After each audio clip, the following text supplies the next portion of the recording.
Welcome to the Autonomic Homeostasis Activation Podcast. I'm Tom Powles. And I'm Ruth Lorensson.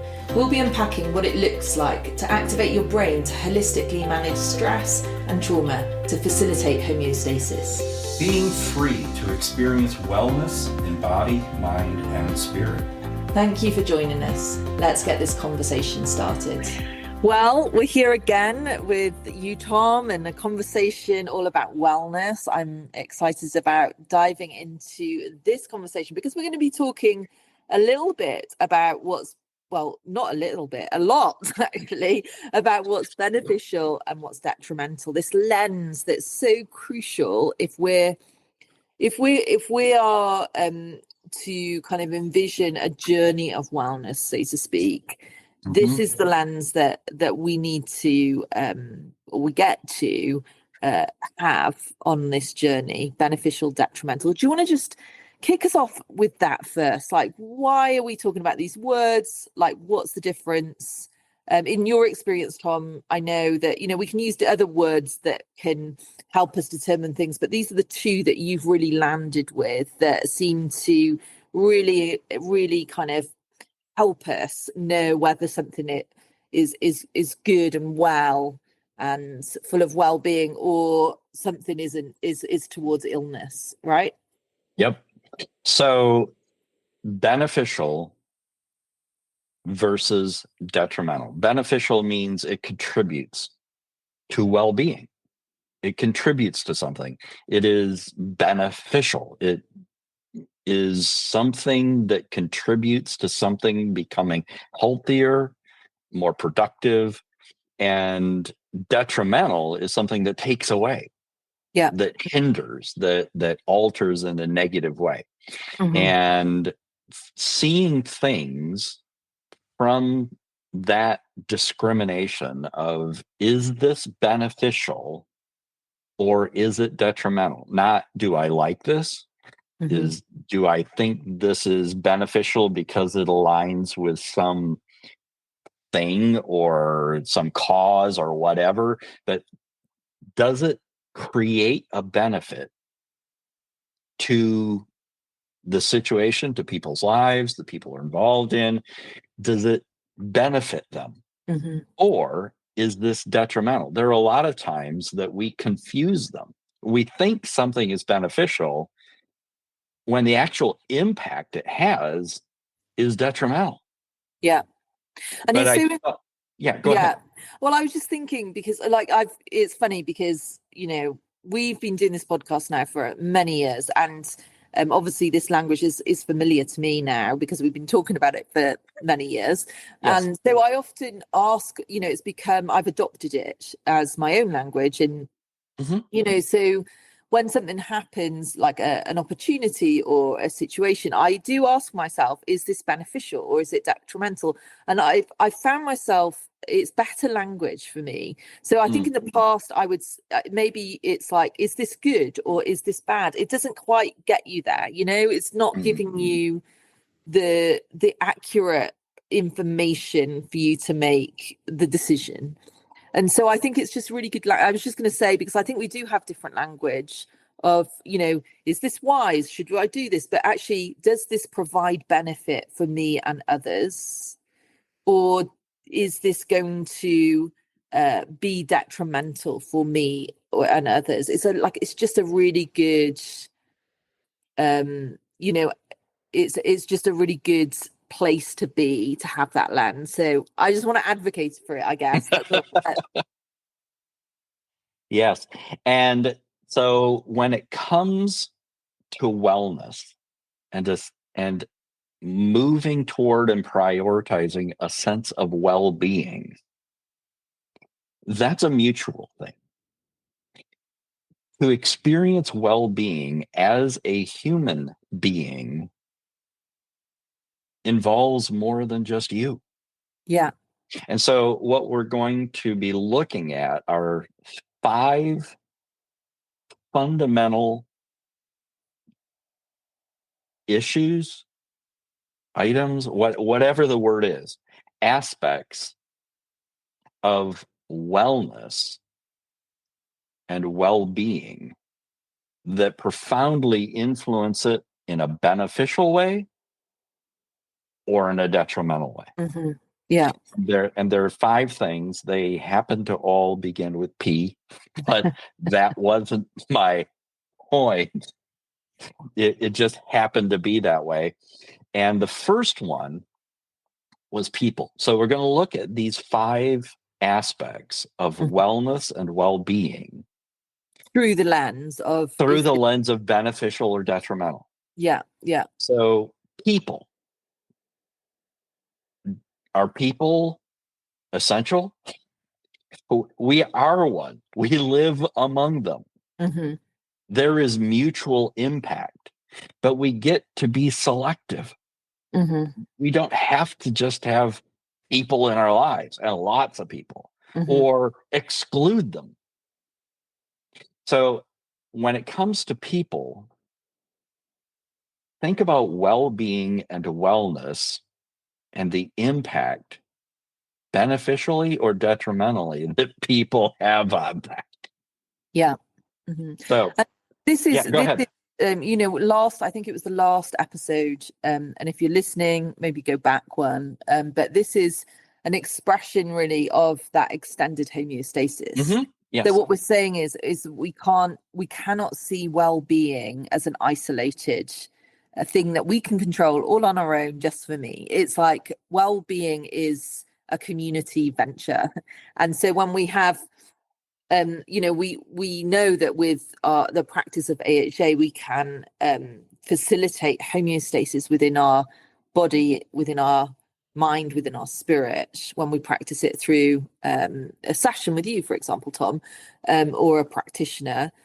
But the idea is that homeostasis, the full scope, it's not an add-on, it's the full scope of homeostasis involves our surroundings, and we talked about that last time, and this is part of that. Absolutely. Yeah. Okay. So a little exercise that I sometimes will have people do is I want you to make a list of the people who are in your life. And oftentimes they'll get out old school paper and pen or they'll get out their phone or whatever and make a note, but they'll start listing the people. And a couple of things that's interesting is, one, is the person themselves on their list? Yeah. Oftentimes, they don't put themselves on it. Uh-huh. It will be a friend or a partner or a child or an acquaintance or all sorts of different people who have had an impact on their lives or are having an impact on their lives. And when we look at the list together, I'll say this, there seems to be somebody missing that I know is significant to you. And they'll go, well, what? How would you know that?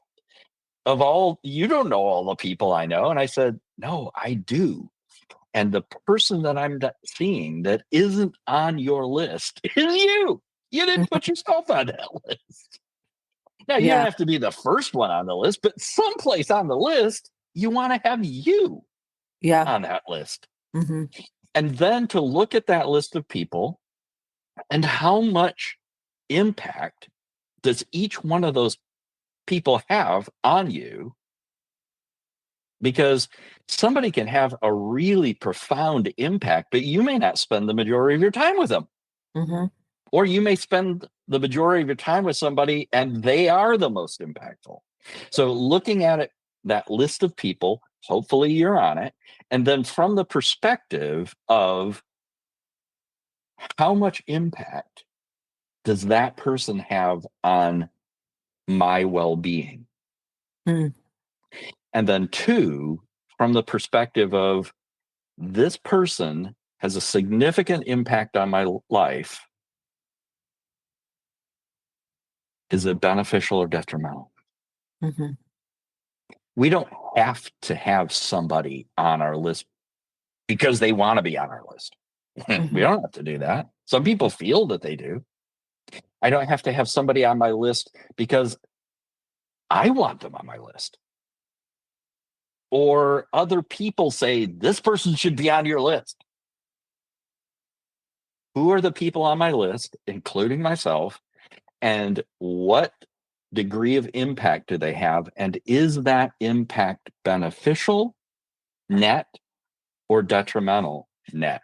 See, because all relationships, there's some element of beneficial and detrimental. But is the net impact of that person in my life beneficial or detrimental? Mm-hmm.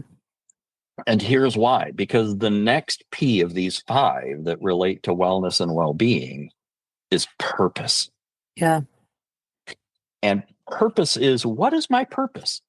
What gives me significance? What is my significance? What can I beneficially contribute to my own life, other people's lives, to my world, and the world I live in? What is my purpose? Mm-hmm. And if you think about it, how much impact do people have on our sense of purpose? Yeah. I'll throw that out to you, Ruth. How much impact have people had on your sense of purpose at different times and in different ways? I think, as you're talking, I've got so many thoughts rushing through my mind, and I'm sure our listeners will too. I think what we're saying is that people are incredibly important in our lives, but they can go either way, and actually purpose is incredibly important to well-being too. And we know that. We know, like, if you read there's a book called The Blue Zones where it talks about all of these. Have you read that book?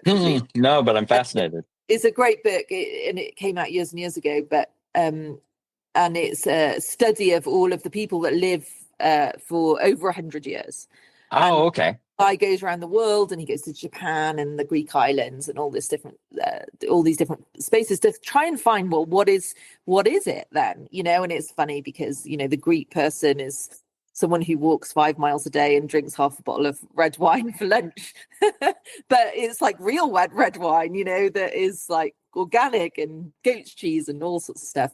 But they say there's one study in it where in Japan, in this one island off Japan, where these elderly ladies, they're over 100 years old, and they come for afternoon tea with each other every afternoon, and they plant herbs together, and they grow herb gardens. And the whole point of that was, this guy was saying in The Blue Zones that one of the really key essential items of longevity, wellness and longevity, is purpose. Mm-hmm. You take purpose away, and then it's not there. You can't really live that long without purpose. So, I mean, even on a survival level, purpose is key. But in terms of well-being, it's essential. So. Yes. So I think those two things, and then I love this connection that you've made with people and purpose. We can't, I think, maybe we can go alone to some level on purpose, but people will influence us whether we like it or not. But we get to choose whether that's a beneficial thing or a detrimental thing. Mm-hmm. And so as you were talking, Tom, I was just like, obviously my own life was like I was having an end of life moment with all of my own experiences, and just thinking about, oh my gosh, because I think I've just made I think I've learned a lot about people, and as someone who's more extrovert in nature, who can really enjoy a lot of people time, mm-hmm. and who is also a self-confessed in therapy people pleaser. So, I just think, have I used the discernment needed in my life? Probably not mm-hmm. always.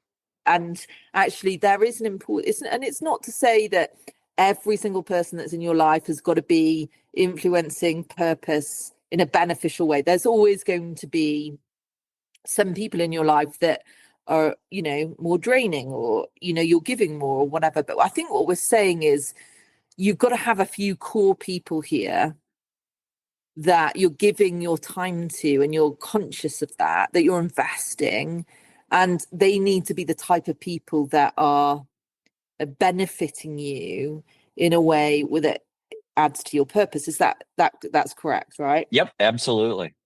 So I think for me, my lessons I would say in terms of people is that I think it's easy to be connected, be kind of pulled into all sorts of directions with people. Yes. And actually they're not impacting, they might be great people, but they're not impacting your purpose. You're actually serving their purpose. And I think for me, if I'd had that when I think about my own history, if I'd had that kind of nice clarity, focus of, is this beneficial, is this detrimental, I think I would have made different decisions on occasion of, and it's not to say that you can't serve someone else's purpose, but I think contribute to it. Absolutely. But I think sometimes, it can feel like it's your purpose and it's not. No. Does that make sense? Absolutely. So I've definitely had some situations in my life where I've, people have been great, they've been lovely, but actually when it comes down to it, they haven't served my purpose. I've been really serving theirs. Mm-hmm. And then, but then also on the flip side of that, I think more recently I've experienced, and it's really interesting because my experience with people in the last 3 years has been very different to what I would deem, I guess, what I would have thought I would have liked, like it doesn't, it's not my ideal. Like, so some of the things like I've missed, like I've not been in a team in the last 3 years. And so I've not had that overlap of life with people, but I've had a few people who I feel like, probably for the first time in my life, are those people who are, very few, are those people who are absolutely influencing my purpose for my benefit. They're encouraging me. I feel I'm not alone. I'm on a trajectory. I'm they're helping me, and vice versa. There's this mutual kind of lovely benefit in those relationships. But, at the same time, there's dynamics that have been in play.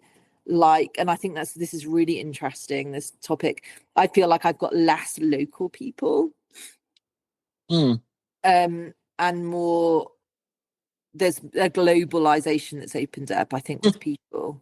And so I felt the lack of that sometimes, but then also just felt like the benefit of, we're fairly local, me and you. You're in Denver, I'm in Fort Collins. Right now you're in Washington, DC. But so I think that's what I'm saying, is that technology has opened up people a bit more. So it's a complicated thing, isn't it? People. Yes. I think we've all, I think the life lessons are to choose wisely. Who are the people you're investing in? And I love that idea that, there should be a direction to purpose, a connection with that. What do you think? And it's our purpose, our individual purpose that can align with, that can support others. But it's your purpose. Yeah. It's my purpose. And we were talking earlier about, the differences between, and I do think it plays into this a little bit, the differences between extroverts and introverts and all the people. Absolutely. And as, I think, and there are errors on either side, that we can make. So I think the propensity for an extrovert is just to be, you can spend all your time with people and never get the people that are going to do this for you. And that's a lesson, I think, for me, that I've learned to be satisfied and content with a few instead of the many that never, you can live in a whirlwind of the many and it never really is beneficial. It can be fun, it can be, and that's okay, but entertaining, lots of activity, but in terms of wellness, it doesn't do that, so there's something to be learned, I think, for anyone who's on that end of the scale of extrovert or people pleasing, especially because you end up giving yourself away to someone else's purpose very easily if you're a people pleaser. But also as an introvert, there is, and one thing that for extroverts that they do is they forget they're the ones who don't put themselves on the list. Yeah. Usually, because that, and I don't know, there could be a whole podcast episode on this probably, but there is a deferring to everyone else before it comes to yourself. And I think for me, my lesson, Tom, has been not only to kind of discipline myself a little bit from the pull towards the many to the few and see the value of the few, but then also to go, and there's me. And how do I invest in me? And that for me has been my journey with people, I think. But the introvert, I mean, you're more of an introvert. You can speak. Yeah. and the other side of that is the introvert. And I like to liken and help people understand extroversion and introversion as it's a person and they're a battery. And for an extrovert, they hook up the battery that they are to another person and they are energized by that. And the introvert is a battery and they hook up their cable to another person and it's draining them. That's important and significant to know. But as you just pointed out, that also tends to prioritize who the people are. For an introvert, their world can just kind of collapse into a black hole and it's just them. Because in reaction to everybody's draining all this out of me, I'm just going to withdraw. But for the extrovert, they don't include themselves. It's all about everybody else. So it's not just am I energized by other people or am I drained by other people? But does that, and how does that include me? So all of this, the people and the purpose, lead just directly into the third one, which is perspective. Perspective is, what is my worldview? And what is my place in this worldview? My beliefs, my values, my value, my belief in me or others, etc. And perspective, I was the assistant that had the art department in college, and one of the things I learned was about perspective in art. And so perspective in art is this piece or this painting or drawing, is it from a far away perspective that is really broad, or is it right up close perspective? What is the perspective? So that's what perspective is about. Sometimes we can be so close to something that we lose perspective. Or we're too far away from it and we don't have perspective. And so this is a very broad thing that is about beliefs, values, those kind of fundamental things. And what is my perspective on issues? And when it comes to this, what is the perspective that I have on wellness and well-being? Which, go back, what's my purpose? And people are informing that purpose, and people and purpose definitely impact perspective. And an extreme version of that would be somebody who winds up in a cult. People, purpose, perspective, detrimental.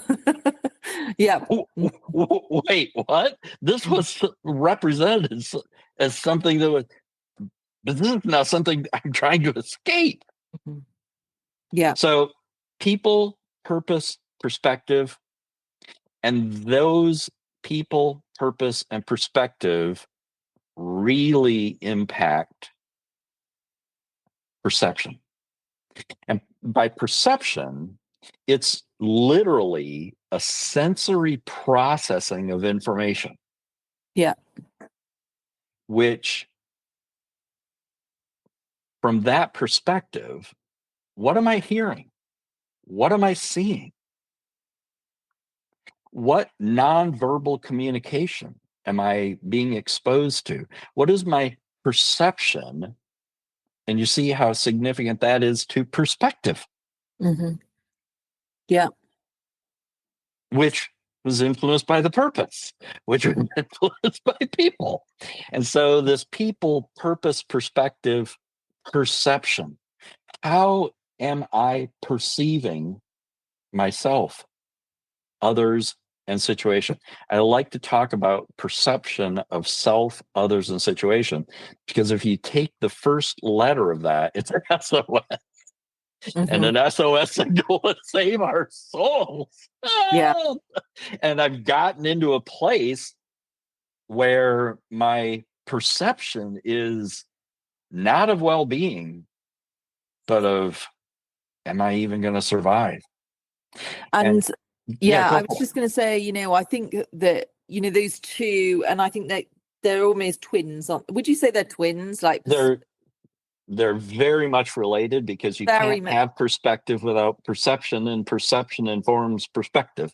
Yeah, but they're different, but they're really connected. Absolutely. That they are, and then they are informed, very much so, by people and purpose. So, but I do think that they are really important to the journey of wellness, and especially I think that they do come into play, Tom, when we're at this for a long time. Like, I just think that I know for me, I was just telling you before we got on the call, we always have a bit of a catch up, and you were asking how I was doing. I was like, I've had a funky few weeks. I just feel like I'm like, I'm in the middle of the year. I've got a few things, I'm going to be ending my whole MBA in the end of September. I'm in the middle of my dissertation, but I kind of felt like a little lost. And whereas actually the reality is that that's not true, and but my perspective and my perception of where I'm at for the last week has been a little funky. It's been like,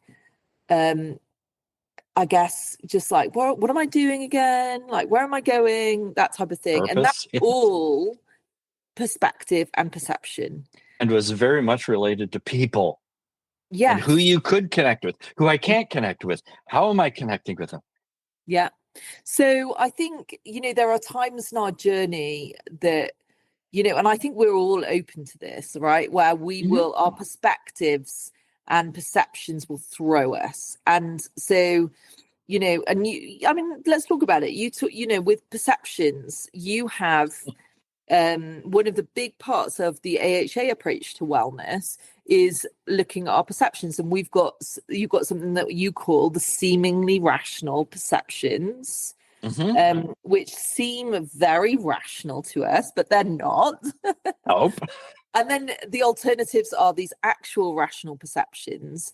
And we don't have to get into we can do this another time. But I think the point is that perceptions can misguide us, very much so. Absolutely.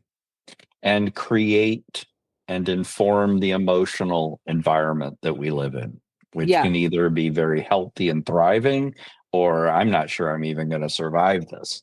Yeah. And so the perception and our sensory processing of information,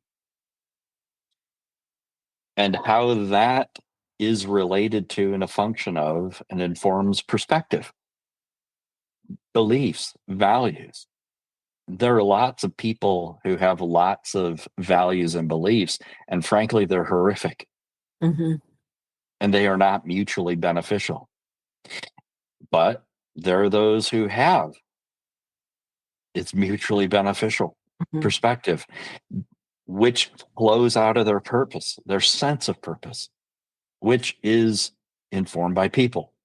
And so people, purpose, perspective, perception, all of which contribute to passion. What is my passion? And what's interesting to me is I've worked with a lot of people over the years, and they have been trying to figure out, what is my passion? But they haven't considered people, purpose, perspective, and perception, and why they are able to identify their passion and support that passion and live into that passion, or they don't even have any idea what their passion is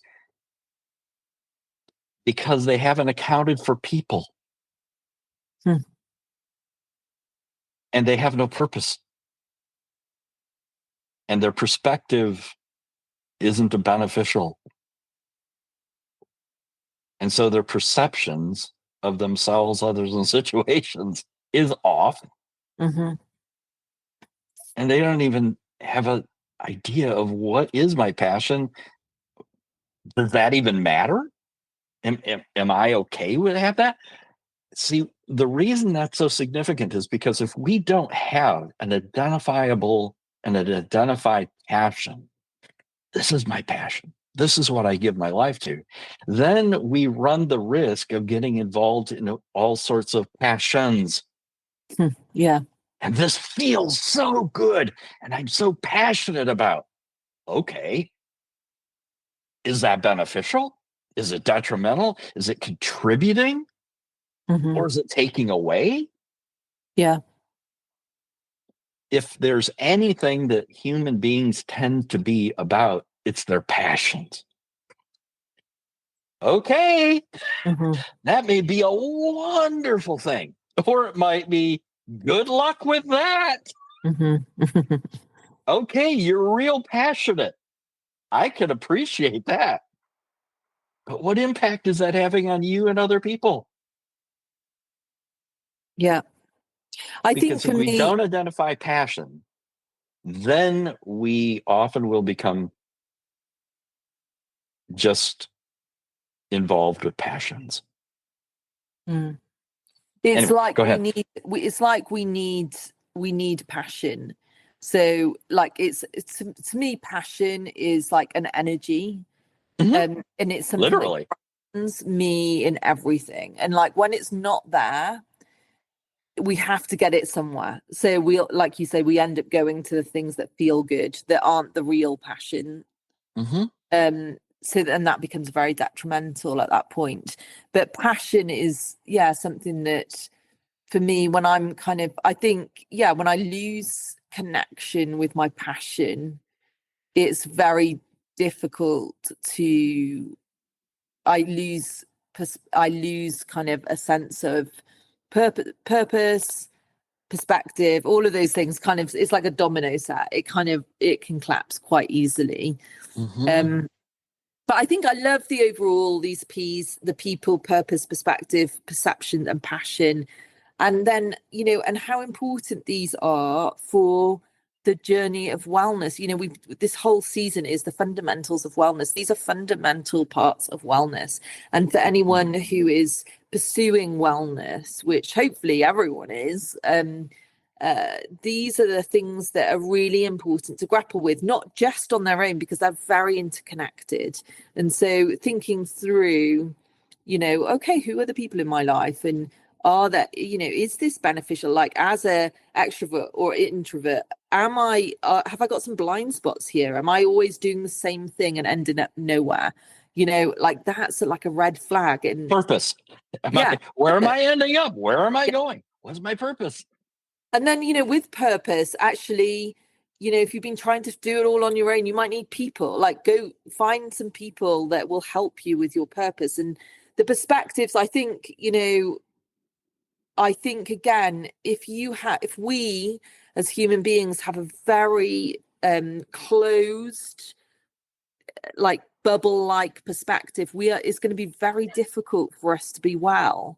So, but again, that links back to people. Find people with different perspective. I was just telling you earlier on that I've got a new friend of mine that is really coming from a different perspective, and I think some people can see that as a threat, but actually it's great. It's opening my perspectives up. It's allowing me to see the world in a wider, more understandable point of view, because I'm seeing it from someone else's perspective. So Yep, which is positively contributing to your perception yes, of yourself and others and situations. Mm-hmm. It's broadening that, not indiscriminately, Mm-hmm. but it's allowing you a much richer experience of perception, of the sensory processing, the words, the communication, the places, sensory processing, which helps you lean in more strongly with your passion Yeah. and brings clarity. And that passion, if there's anything that thriving is about, it's passion. Absolutely. And I just want to go back to that perspective thing. I think it's one of the things, Tom, that in the world that we've just in the recent history of, in America at least, and probably all around the world right now, it's the one that I think people can see as a threat, like to widen their perspective. And I think it is the one, if we could just open that can up and just go, let's see this as wellness. This is like a fundamental part of wellness for us to make sure that our perspective is beneficial.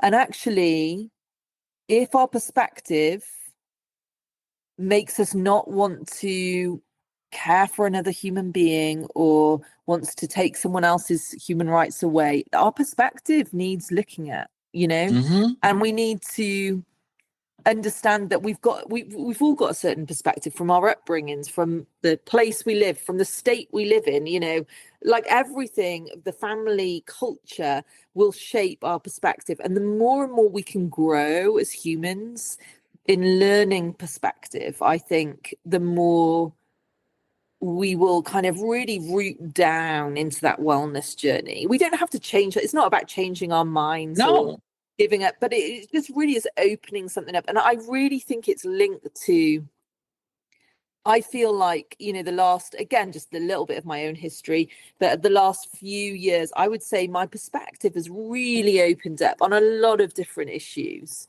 And I've, chosen to read books that I wouldn't necessarily agree with, or listen to people that have a different worldview to me, and have friends that, would come from a completely different faith background to me, and none of it has been detrimental. It's actually been only beneficial. And I would say that I'm more passionate about things because there's something about understanding the human race with perspective that, I don't know, feeds passion for me. So there's a little mini preach there, but I just really think it's a really key one, because I think that, it's so easy to feel like, well, we don't want to open that up. We don't want to explore a wider perspective or a more focused perspective. It could be bigger or smaller, whatever it is.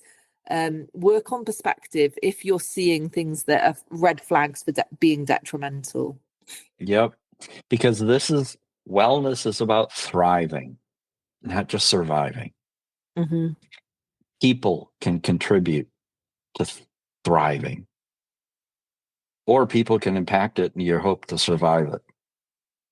And people and purpose, hand in glove, influence, impact. And are those people and that purpose, is it about thriving? And the people and the purpose contribute to our perspective. And is my perspective broadening, or is it narrowing? A narrowing perspective really is about surviving. A broadening perspective is about thriving. All of those influence perception. My sensory processing of what I'm seeing, what I'm hearing, what I'm tasting, what I'm touching, all interoception. What am I sensing in my own being? and my experience with other people, and a thriving perception is taking in more and more information. A surviving perception narrows sensory input, all of which impacts passion. And negative, detrimental people, purpose, perspective, and perception, no passion. Dull, lifeless, ennui. Or people, beneficial. Purpose, beneficial. Perspective, beneficial. Perception, beneficial. Thriving. So good. Emotions, yes. So Really great. those are those impactors, the fundamental aspects of thriving, which is all about wellness. Yeah, I love that, Tom. And as we close out, I just really want to encourage our listeners to, maybe go through those. Like we've done that ourselves, haven't we? We've kind of write your list of people, make sure you're on it, but ask yourself those questions, and you might find one or a couple that fall in the detrimental part, and that's where you can adjust and think, okay, well, what do I change here to make sure that I fall in that beneficial space in that one, because that will really help you on your journey to wellness. You've been listening to the Autonomic Homeostasis Activation Podcast. Join us next time as we continue in our conversations with Tom. If you're interested in pursuing your own wellness journey, please check out our website, autonomichealing.org. You can also reach out to Tom at innerworkings.org.